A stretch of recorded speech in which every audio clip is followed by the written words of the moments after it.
நம்ம சேனலோடைய வளர்ச்சிக்கு நீங்கள் கான்ட்ரிபியூஷன் செய்யணும் அப்படின்னு நினச்சிங்கன்னா கீழே டிஸ்கிரிப்ஷனில் ரேசர் பேருனுடைய லிங்க் இருக்குது. அதில் போயிட்டு உங்களால் முடிஞ்ச அமௌண்ட்டை நீங்கள் கான்ட்ரிபியூஷனாக நம்ம சேனலுக்கு அடிக்கலாம். நன்றி. திருமாவோட அந்த கருத்தை நான் முழுவதும் ஒதுக்கி தள்ள தயாரா இல்லை. திருமா மேல இருக்க கோவத்தை திமுக மேல காட்டுறாங்க, திமுக மேல இருக்க கோவத்தை திருமா மேல காட்டுறாங்கன்னு அவர் சொல்றது டு லார்ஜ் எக்ஸ்டென்ட் உண்மை. அதெல்லாம் எங்களுக்கு தெரியாது. பாடன்னா அடிப்பா. ஆனா அந்த கோபத்தின் பின்னால் இருக்கக்கூட நியாயத்தையும் திருமா புரிஞ்சுக்கணும். ஆனா திமுக மேல இருக்க கோபத்தை விசிக மேல காட்டுறவன் தலித், அவன் தலித் விரோதி கிடையாது. அவன் திமுக பண்ணக்கூடிய பல அட்டூழியங்களை இன்னைக்கு அதிகாரத்துல இருந்துட்டு திமுக ஆடக்கூடிய ஆட்டத்தை கேள்வி கேட்க வேண்டிய அளவுக்கு திரும்ப கேட்காம இருக்காருன்ற வருத்தத்துல கேட்கறான்.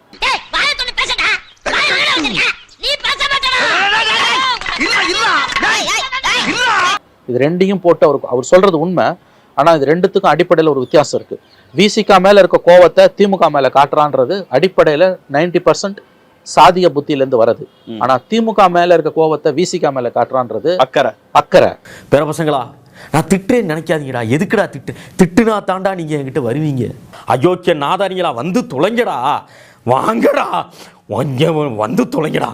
அக்கறை திமுக. ஏன்னா திமுக பவர்ல இருக்குங்க, அதிகாரத்துல இருக்கவன தான் நான் கேள்வி கேட்க முடியும்.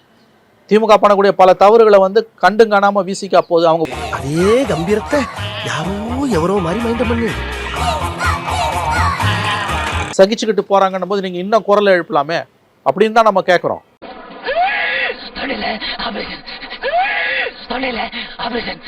நீங்க முட்டு கொடுக்காதீங்கன்னு தான் நம்ம சொல்றோம். ரெண்டுத்தையுமே ஒண்ணா அவர் திரும்ப பேச என்ன பண்ண முடியுமோ அதெல்லாம் பண்ணிக்கிட்டு இருக்கேன் அப்படிங்கிறாங்க. அவரை மொத்தமா நம்ம ஒண்ணும் கழுவுல ஏத்தலையாங்க. அவன் தான் வளைஞ்சு போன்னு சொல்லிட்டு போயிட்டான்ல, அப்புறம் இன்னும் எனக்கு உதவி கிடக்குறான். இந்த பாரு டயர்ல போய் விழணும், தெரியுதா உனக்கு? போடா.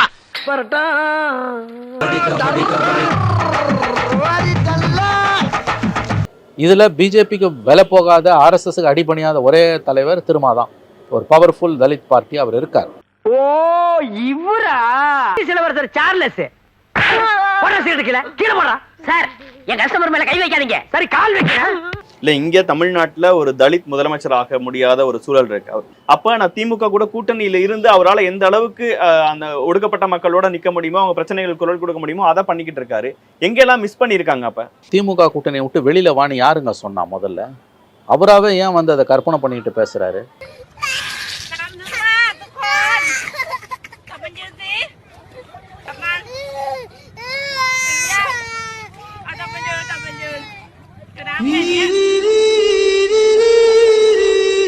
அவரோட நிர்பந்தங்கள் நமக்கு நல்லாவே புரியுதுங்க. வேங்கவேல் இன்சிடென்ட் மாதிரி சம்பவங்களுக்கு பிறகு திமுகவோட கூட்டணியில் இருக்கிறது. எத்தனை ஆலய நுழைவு போராட்டங்கள் நடந்துட்டு இருக்கு தமிழ்நாட்டில் தெரியுமா உங்களுக்கு? கோயில இழுத்து மூடி இருக்காங்க. ஜெயலலிதா, கருணாநிதி, எடப்பாடி பீரியட்ல நடக்காத அட்டூழியம் நடக்குதுங்க இன்னைக்கு. தீண்டாமை ஒன்றதே இங்க இல்ல. அமைச்சர் ஐயா பொன்முடி அவங்க மரக்காணத்துல கள்ளசாராயான அந்த இதுக்கோசம், அதை திசை திருப்பத்துக்கோசம் மேல்பாதி ஜாதி கலவரத்தை பொன்முடி ஐயா அவர்கள் இங்க ஏற்படுத்திட்டு போயிருக்காங்க. ஊர் இங்க இருக்கிற காவல்துறை அனைத்து பேரையும் நீங்க கேளுங்க, ஊர் எவ்வளவு அமைதியா இருக்குதுன்றத. இந்த ஜாதி கலவரத்தை முழுக்க ஏற்படுத்துறது காரணம் அமைச்சர் பொன்முடி அவர்கள் மட்டும்தான்.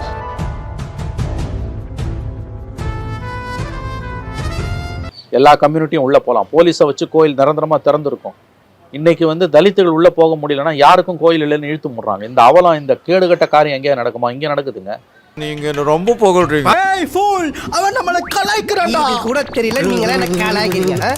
நீங்க வைக்கம் போராட்டத்தை பத்தி எதுக்கு பேசுறீங்க? ஆலய நுழைவு போராட்ட தெருவிலே யாரும் போக முடியாதுன்னு போது தலித்துகள் போக முடியாதுன்னா அது இழுத்து மூடினானா அது சமூக நீதினு சொல்லுவீங்களா? தலித்துகளுக்கு கோயிலுக்குள்ள இடம் இல்லைன்னா கோயிலை இழுத்து மூடுறது தான் சமூக நீதின்ற புதிய ஒரு அணுகுமுறை தமிழ்நாட்டில் வந்திருக்குங்க. இந்த வெக்கக்கேடு எந்த கவர்மெண்ட்ல நடந்தது?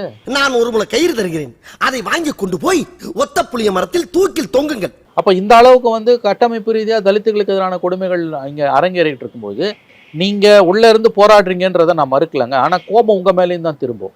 சண்டாளா நினைச்ச மாதிரியே சரிங்க திருப்பி விட்டானே, நான் என்ன பண்ணுவேன்? சுவாமியே சாமியே சரணமையப்பா, ஐயாமே சரணமையப்பா, அப்பப்பா சாமி சரணம், அப்பப்பா.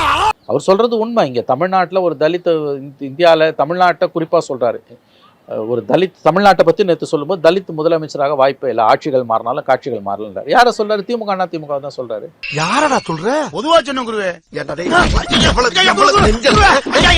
இதுக்கு பதில் சொல்ல வேண்டியது திமுக தான். கருத்தை நான் என்ன சொல்றேன், சமூக நீதினு பெரிய வார்த்தை எல்லாம் பேசுறீங்கல்ல.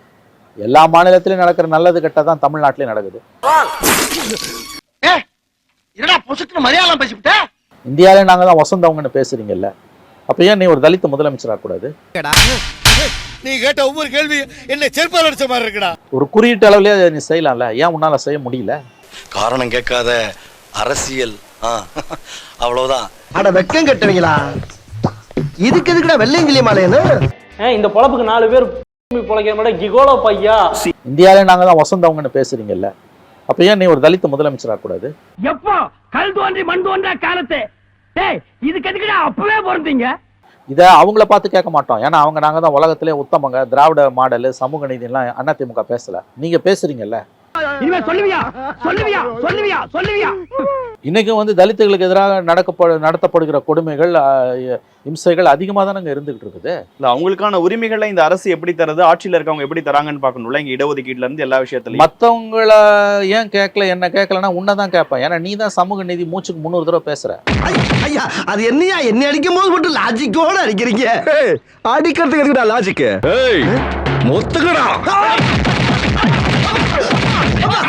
அவரோட கருத்து என்பது இந்தியா பூரா இருக்கக்கூடிய எல்லா தலித் அமைப்புகளும் வைக்கக்கூடிய கருத்து தாங்க.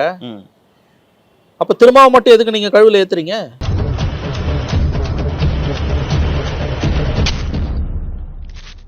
இப்ப இந்த சூழல்ல சமூக நீதிக்காக உழைக்கிறோம்னு சொல்லக்கூடிய திமுக திருமாவளவன் அவர்கள் குறிப்பிட்ட அந்த விஷயம்லாம் மாறணும்னா, இங்க ஒரு தலித் முதலமைச்சரா வரணும், தலித்க்கு அதிகாரம் கொடுக்கணும்னா, அடுத்து இங்க இருக்கக்கூடிய சூழல்ல என்னென்ன மாற்றங்கள்லாம் நடக்கணும்னு நினைக்கிறீங்க?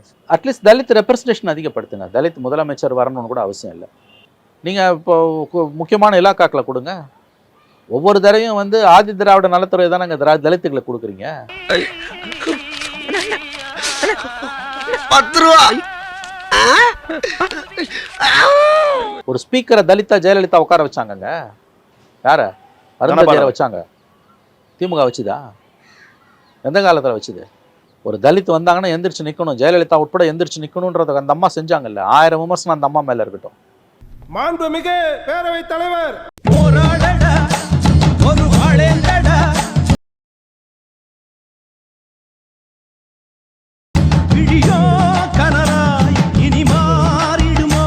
திமுக என்ன பண்ணுச்சு? இன்னைக்கும் ஆதி திராவிட நலத்துறை மட்டும் தானே கொடுக்குறீங்க. இந்து அறநிலையை கொடுங்களேன், இந்து அறநிலையத்துறையை கொடுங்களேன் சார். நம்ம நண்பர் சேகர் பாபுக்கு வேற நல்ல துறையை கொடுங்க, தொழில்துறையை கொடுங்க. தலித் பெண்ணுக்கு இந்து அறநிலையத்துறையை கொடுங்களேன்.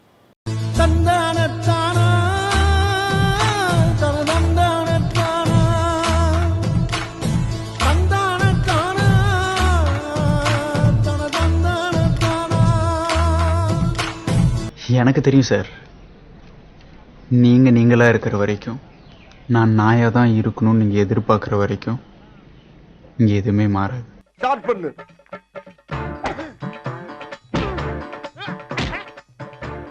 இங்கிட்டு வா. அப்படியா. படைக்கலடி. மண்டையில மட்டும் அடிச்சிடாத, குலக்கேசல் உள்ள போயிருவேன்.